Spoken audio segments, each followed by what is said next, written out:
In pressure games like the Soweto derby between Orlando Pirates and Kaizer Chiefs, the stakes are high and fans demand success. African teams have been reported to do everything in their power to ensure victory, from signing the best players or coaches to gain an advantage. And sometimes clubs resort to the use of muti or juju to create the perception or illusion that they have an edge over their opponents.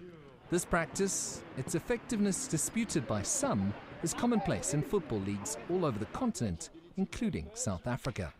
You know, as Africans, muti and juju and all those kinds of things, it's something that is there. And I mean, obviously, it's a matter of beliefs and perceptions.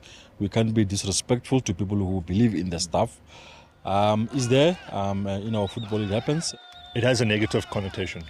It can be used for good, it can be used for bad. And naturally, particularly with our big clubs, it's used as a psychological weapon. Myself, I don't particularly believe in it. But because I've arrived in an environment where it is culturally acceptable, I've adhered to certain requests.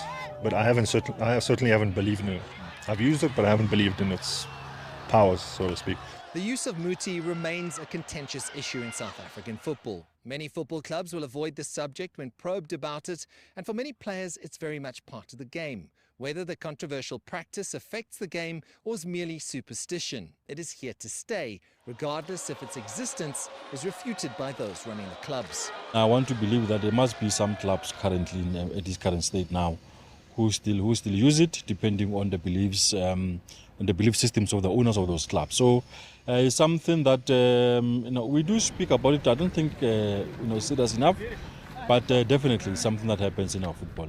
Well, I've seen it rife in the football community. Obviously, people believe in it, and I don't understand it, to be honest with you. I've had a couple of situations where, for instance, in a Chiefs Pirates derby, where you'll find like all sorts of stuff on the centre mark, and then obviously black paint on the inside of the goalposts, and then you're not also allowed to enter the technical areas because they think it's bad karma or muti or whatever the case is. You know, I hear of players telling stories about their experiences, and they're pretty wild. They do go from the extreme. For example, when I was at Sundowns, our jerseys were definitely washed with something, although we never asked. But it didn't get more extreme than that.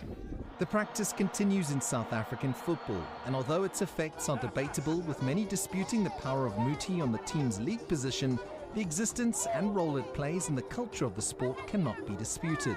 It is a form of sporting psychological warfare that has been around for many decades, and will continue to do so for many more. Sias, Plessis, CGTN, Johannesburg.